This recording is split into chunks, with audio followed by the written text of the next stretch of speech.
Hello, welcome to the power education. Power education के हमारे और आपके प्यारे इस यूट्यूब चैनल पर आप लोग का बहुत बहुत स्वागत है। आज के सेशन में हम लोग बात करेंगे क्लास 12 फिजिक्स चैप्टर 4 हम लोग स्टार्ट कर रहे हैं, संधारित्र तथा परावैद्युत।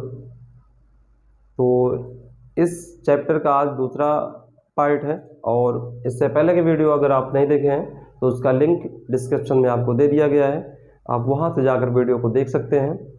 और आज हम लोग स्टार्ट करेंगे, हमारे पास पार्ट 1 के बाद हमारे पास दूसरा है, दो आवेशित चालकों को एक दूसरे से जोड़ने पर आवेशों का पुनर्वितरण व निष्ठ विभव। तो अगर हमारे पास कोई दो आवेशित चालक हैं और उसको अगर हम लोग एक तार से जोड़ देते हैं तो इसमें उभयनिष्ठ विभव क्या आता है उसको हमें पढ़ना है, हमारे पास डेरिवेशन है। तो हम लोग मान लेते हैं कि हमारे पास कोई दो चालक हैं, हम मान लेते हैं कि हमारे पास कोई एक चालक ए है और दूसरा चालक हमारे पास क्या है, बी है। हमने दो चालक मान लिया और हमने कहा कि इस चालक में आवेश भरा हुआ है, इस चालक में क्या भरा है, आवेश। तो इस चालक में हमारे पास आवेश भरा है और जिस चालक में आवेश का तल ऊंचा होगा उसका वैद्युत विभव ज़्यादा होगा और जिस चालक में आवेश का तल कम होगा उसका वैद्युत विभव कम होगा, या जिस विभव जिसका जो आवेश होगा उसका तल नीचा होगा तो उसमें वैद्युत विभव कम होगा। इतना हम लोग फर्स्ट पार्ट में पढ़ चुके हैं। तो यहाँ से सबसे पहले हमने क्या देखा कि हमारे पास जो चालक ए है इसमें आवेश ज़्यादा है, मतलब आवेश का तल ऊंचा है, इसका मतलब जो चालक ए है इसका विभव ज़्यादा होगा चालक बी के अपेक्षा। तो सबसे पहले अभी हमने इसको तार से नहीं जोड़ा है, तो तार से जोड़ने से पहले, तार को ना जोड़ने से पहले मान लेते हैं जो चालक ए है इसकी धारिता C1, आवेश Q1 और विभव V1 है, और जो चालक बी है इसकी धारिता C2, विभव या आवेश B2 और विभव V2 है। अब सबसे पहले हम लोग क्या कर लें, सबसे पहले अब हमने क्या कर लिया कि हमने मान लिया कि माना दो चालक हैं जिसका विभव या जिसकी धारिता क्रमशः C1 व C2, आवेश Q1 व Q2 तथा विभव क्रमशः V1 व V2 है।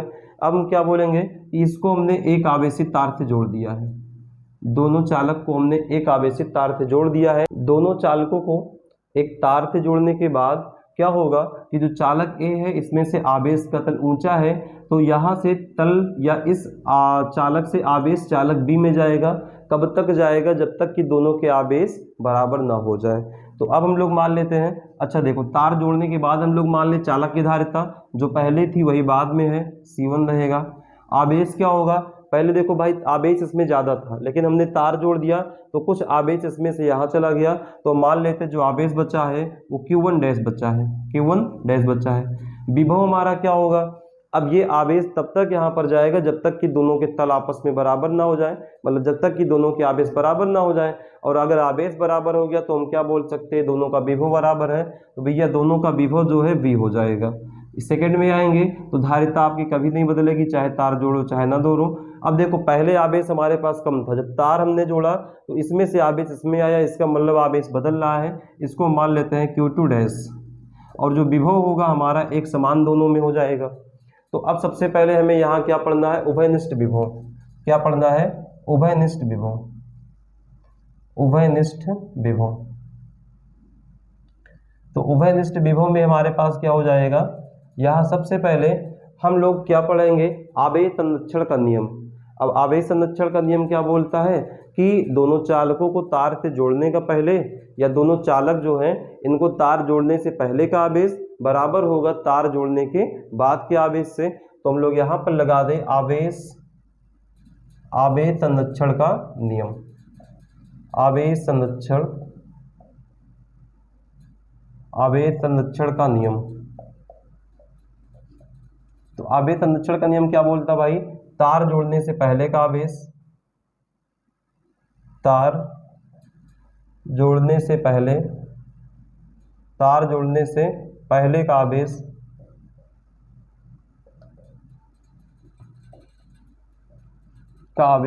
बराबर होगा तार जोड़ने के बाद के आवेश के, जोड़ने के बाद के आवेश के। बाद के आवेश के।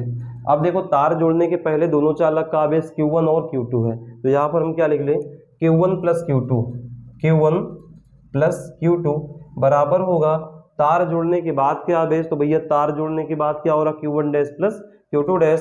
तो यहाँ से हम क्या लिख दें, Q1 डैश प्लस में Q2 डैश। अब हम लोग धारिता की फार्मूला पढ़े, वैद्युत धारिता की फार्मूला क्या होता है, C बराबर Q अपॉन B। तो यहाँ से अगर Q का मान निकाले तो क्या आ जाएगा, CB। तो अब देखो यहाँ पर Q1 है, तो Q1 का मतलब फार्मूला क्या बनेगा, C1V1। क्या बन जाएगा, C1V1 प्लस में Q2 मतलब तार जोड़ने से पहले दूसरे चालक का आवेश हमारा Q2 है, तो धारिता और विभव पे आ जाएगी C2 और V2, तो हो गया C2V2 बराबर में Q1 डैश। तो Q1 डैश भैया क्या हो गया यहाँ से C1V, ये हमारा क्या हो गया C1V। और दूसरा क्या है Q2 डैश, Q2 डैश क्या हो जाएगा C2B।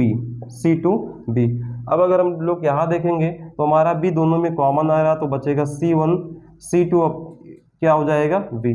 और V हमारा क्या है, उभयनिष्ठ विभव है, तो अगर हम B की वैल्यू निकालेंगे तो क्या आ जाएगा, ये वाला इसके बटे में आएगा, तो मिल जाएगा हमें C1V1 प्लस में C2V2 अपॉन में क्या आ गया C1 प्लस C2। तो ये हमें क्या मिल गया है, उभयनिष्ठ विभव का फार्मूला। अब इसी में हमारे पास क्वेश्चन और थोड़ा सा बनता है कि अगर हमारे पास दोनों चालक की त्रिज्या कुछ हो जाए, तो हम लोग मान लेते हैं कि हमारे पास जो चालक A है उसकी त्रिज्या A1 है। जो हमारे पास चालक A है इसकी त्रिज्या हम मान लेते R1 है, और जो चालक B है इसकी त्रिज्या मान लेते R2 है। तो अब यहाँ से हमारे पास क्या हो जाएगा, अच्छा इसको मान ले समीकरण नंबर 1, इसको 1 मान लिया, तो लिख सकते हैं बाई इक्वेशन फर्स्ट से, मतलब यहाँ से लिख दें इक्वेशन फर्स्ट से बाई इक्वेशन फर्स्ट।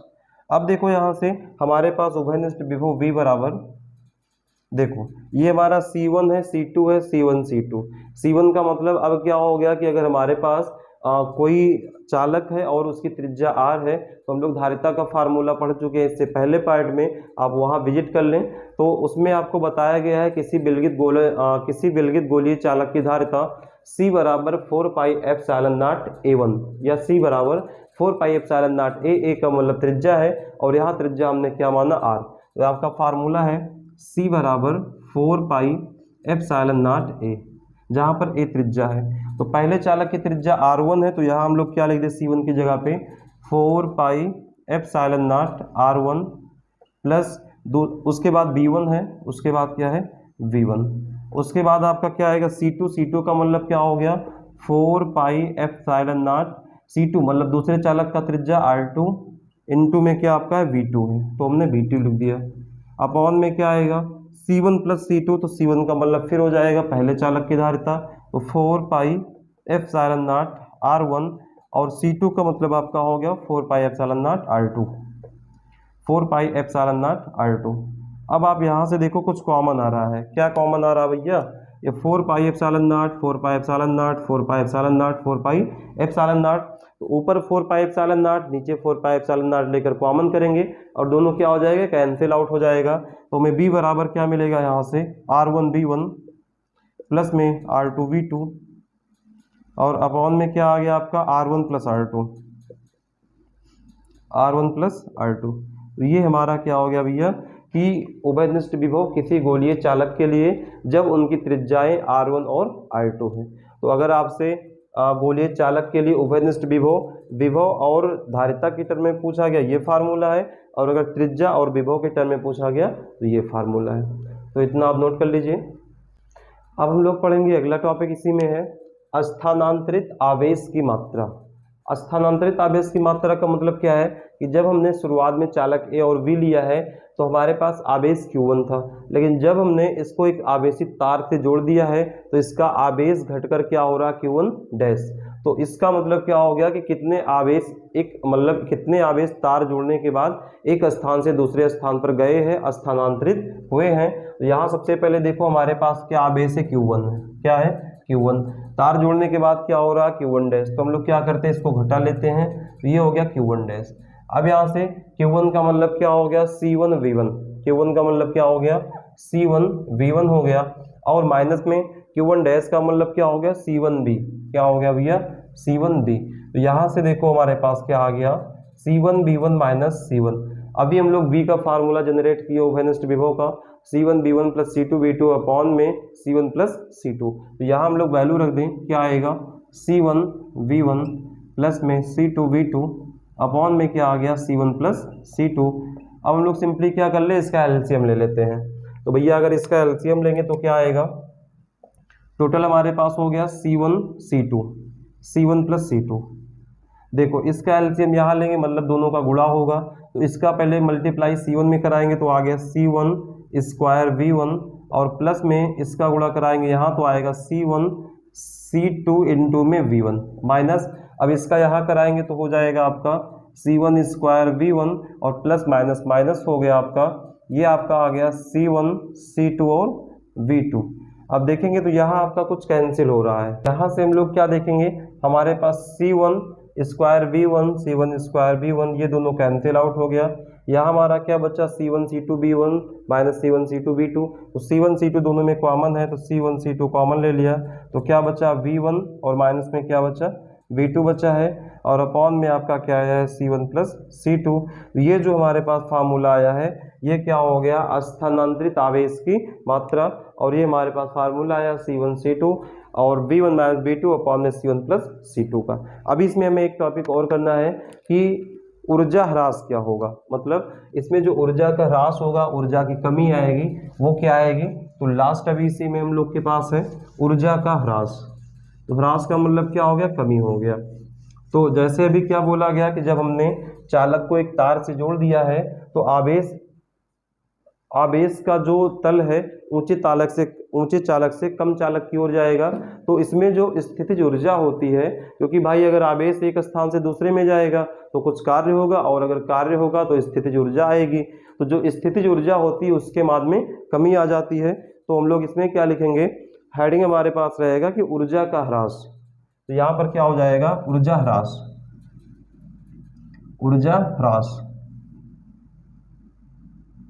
तो अब हम लोग क्या करेंगे, सबसे पहले हम लोग यहाँ से ऊर्जा फाइंड कर लेते हैं, ऊर्जा पता लगा लेते हैं कि बिना तार जोड़े मतलब तार जोड़ने से पहले चालक की ऊर्जा क्या है और उसके बाद क्या है, तार जोड़ने के बाद चालक की ऊर्जा क्या है। तो पहले वाले में से हम लोग दूसरे को घटा देंगे तो हमें मिल जाएगा ऊर्जा ह्रास या ऊर्जा हानि। तो सबसे पहले देखो, अगर हम लोग बात करें तार जोड़ने से पहले की ऊर्जा, तो ऊर्जा U बराबर क्या हो जाएगा, और U बराबर होता है 1/2 CB स्क्वायर। तो यहाँ से आपका क्या हो जाएगा C1B1 स्क्वायर और यहाँ से क्या हो जाएगा C2B2 स्क्वायर। सबसे पहले हम लोग लिख लेते हैं कि तार जोड़ने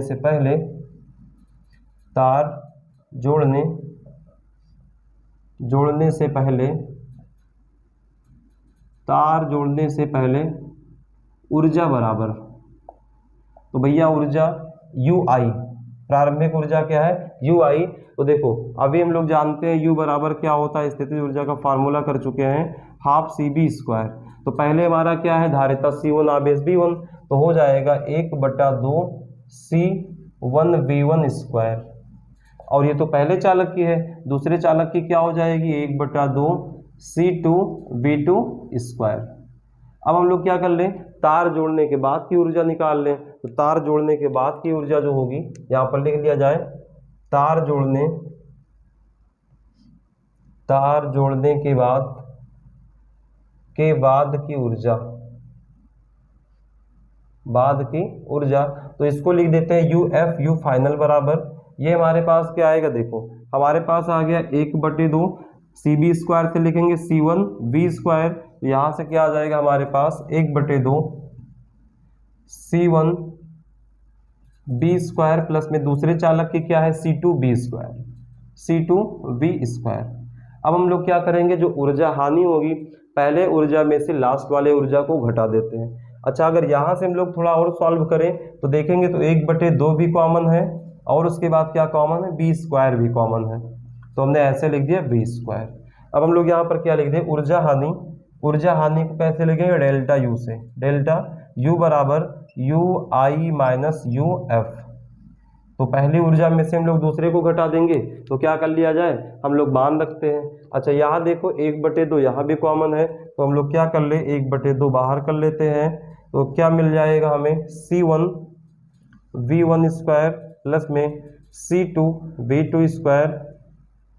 अब देखो क्या है दूसरी ऊर्जा, तो दूसरा ये पहले हमने ए आई लिख दिया, यू आई माइनस में यू एफ 1/2, यहाँ से आपका क्या है C1 प्लस C2 और इनटू में v स्क्वायर। अब यहाँ से भैया देखो क्या आएगा 1/2 पूरे में कॉमन है, 1/2 टोटल हमने कॉमन ले लिया और यहाँ पर हमारे पास क्या आ गया C1 v1 स्क्वायर प्लस में C2 v2 स्क्वायर और यहाँ हमारे पास बचा है C1 प्लस C2। अच्छा v का मतलब क्या हो गया उभयनिष्ठ विभव, और उभयनिष्ठ विभव का फार्मूला भी हम लोगों ने जनरेट किया था C1 v1 प्लस में C2 v2 अपॉन में क्या आया था C1 प्लस C2। ये हमारा स्क्वायर हो गया, इतना हमें सॉल्व करना है। तो अब हम लोग क्या करते हैं इसको थोड़ा सा, अब हमारे पास फिगर का कोई काम नहीं है, इसको हम इरेज कर देते हैं, ठीक है। तो यहाँ से हमारे पास फिगर का कोई काम नहीं है और आप लोग से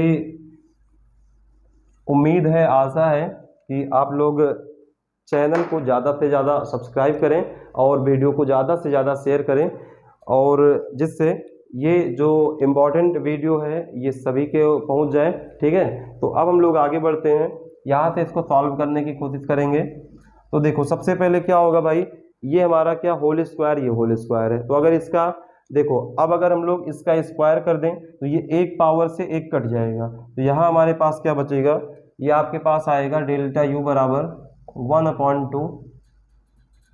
यहाँ हमारे पास है C1 v1 स्क्वायर प्लस में C2 v2 स्क्वायर।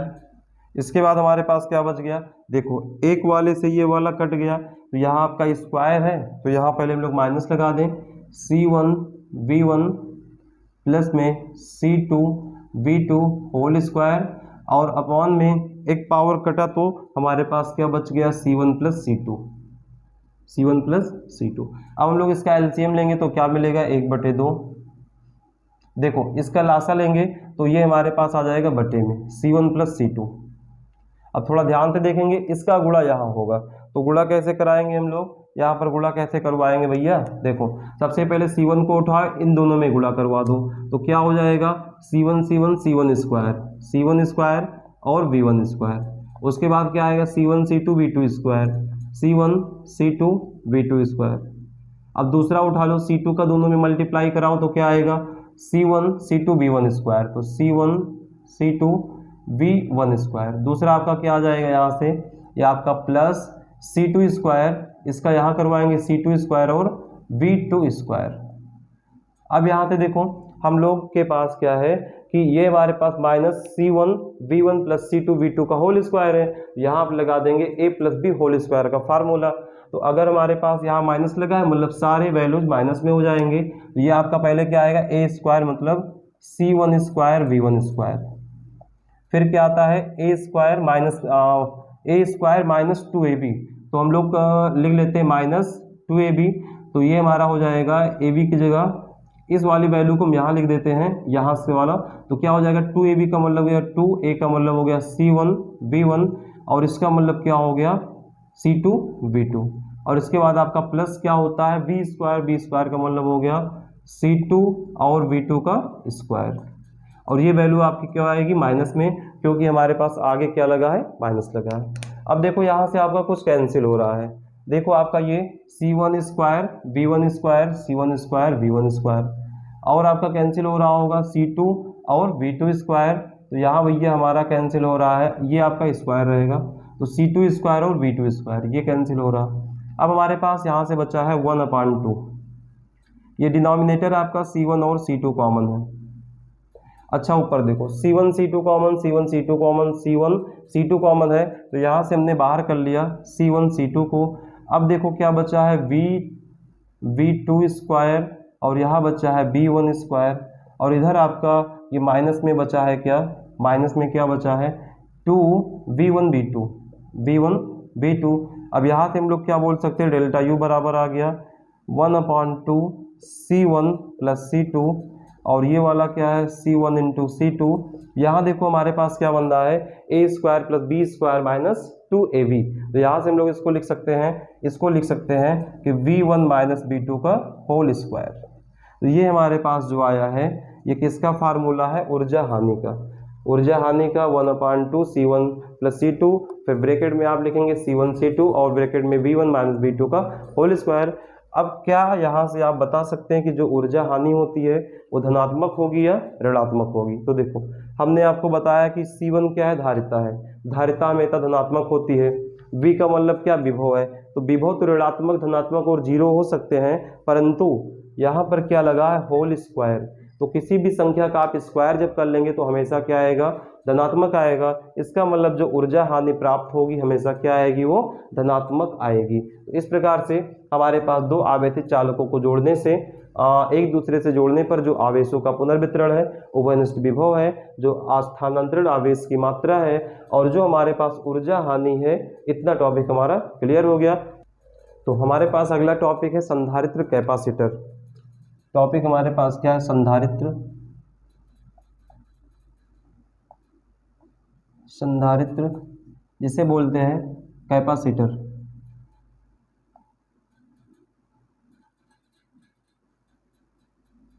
कैपेसिटर, तो देखिए संधारित्र क्या होता है। संधारित्र एक ऐसा फिनोमिना होता है जो अपने भीतर आवेश का संचय करता है। अब आवेश का संचय कैसे करेगा कि भाई अगर संधारित्र हमारे पास कोई ऐसा समायोजन होगा या एक ऐसी डिवाइस होती है, एक ऐसा फिनोमिना होता है जिसके आकार में बिना परिवर्तन किए अपने भीतर आवेश का संचय करता है। तो आकार में भाई बिना परिवर्तन किए का मतलब क्या हो गया, जैसे अभी हम लोगों ने क्या पढ़ा है कि हमारे पास हमने क्वेश्चन किया था कि क्या किसी चालक की धारिता 1 फैरेड हो सकती है।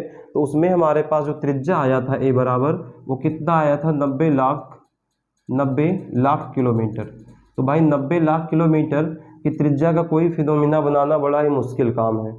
तो इसके लिए क्या बोला गया कि संधारित्र एक ऐसा समायोजन बनाया गया है जिसके आकार में वृद्धि ना किया जाए, जिसके आयतन में वृद्धि ना किया जाए, परंतु वह आवेश का संचय अपने भीतर करता है। उस फिनोमिना को हम लोग बोलते हैं संधारित्र। तो इसका डेफिनेशन अगर हम लोग लिखेंगे तो आपका डेफिनेशन आएगा, डेफिनेशन कि संधारित्र एक ऐसा समायोजन होता है, संधारित्र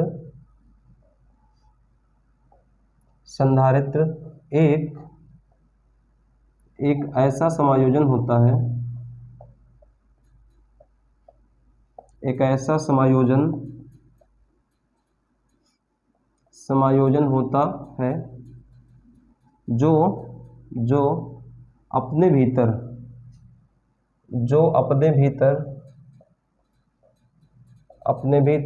आवेश का संचय करता है, आवेश का संचय करता है, ठीक है। अब हमारे पास क्वेश्चन आता है कि भाई संधारित्र तो हमारे पास है, अब संधारित्र कैसे बना होता है। तो संधारित्र में होता क्या है कि धातु की दो प्लेटें होती हैं हमारे पास, क्या होती हैं, जैसे हमने कह दिया ये हमारे पास कोई धातु की दो प्लेट है, एक हो गया, और ये वाली कोई दूसरी प्लेट है धातु की। अब इसमें क्या हो गया, हमारे पास धातु की दो प्लेट होती है जिस पर बराबर परंतु विपरीत आवेश होते हैं। तो हमने कहा भाई एक पर क्या हो गया, प्लस आवेश हो गया, एक पर प्लस आवेश हो गया, और दूसरे पर क्या हो जाएगा आपका माइनस, और बराबर परंतु विपरीत होंगे। और ये एक दूसरे से अल्प दूरी मतलब स्मॉल डी पर रखे होते हैं, मतलब इनके बीच की दूरी स्मॉल डी होती जो एक दूसरे से बीच की दूरी है। अब यहाँ पर क्या होता है कि जो आवेश का संचय होता है वो इन दोनों प्लेटों के बीच में होता है। तो भैया जो आपके आवेश का संचय होगा, आवेश का संचय कहाँ होता है, दोनों प्लेटों के बीच में।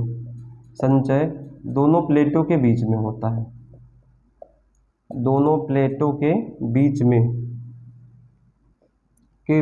होता है,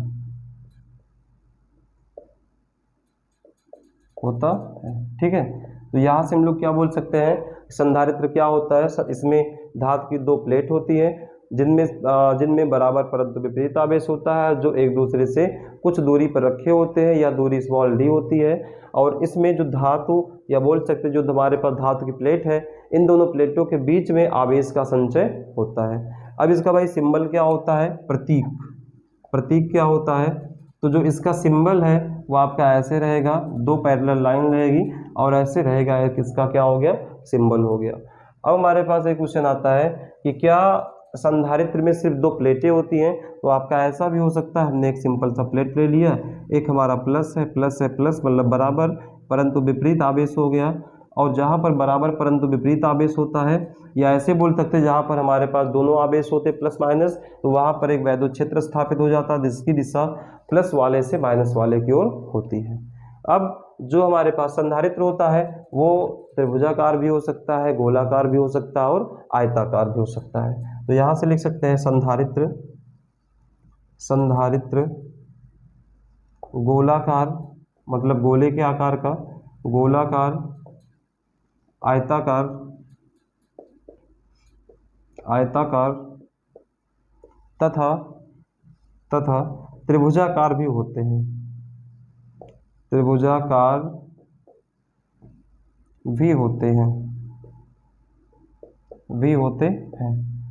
अब जैसे क्या हो गया कि हम बोले कि हमारे पास त्रिभुजाकार है, तो भाई एक त्रिभुज ले लो, इस पर आपका हो गया प्लस आवेश, क्या हो गया, प्लस आवेश। एक दूसरा ले लो और ये आपका क्या हो गया, माइनस आवेश, ये आपका सारा क्या हो गया, माइनस आवेश। तो ये वाला भी हमारा क्या है, एक संधारित्र बन गया। गोलाकार का मतलब क्या हो गया, ये आपका गोला है, प्लस आवेश है, सब पर प्लस आवेश है। एक दूसरा गोला ले लो जिस पर उतने ही क्या हो जाएंगे, माइनस आवेश हो जाएंगे। तो ये आपका क्या हो गया, संधारित्र। तो इतनी चीज़ें हमारे पास क्या है, संधारित्र के बारे में इतनी चीज़ें हैं हमारे पास। संधारित्र का डेफिनेशन है, आवेश का संचय कहाँ होता है, प्लेटें कैसी होती है, इनके बीच की दूरी क्या है, नोटेशन क्या है, और ये किस किस प्रकार के या किस किस आकार में हो सकते हैं। तो अब हम लोग इसके आगे बात करेंगे समांतर प्लेट संधारित्र की धारिता, जो हमारा अगला सेशन रहेगा।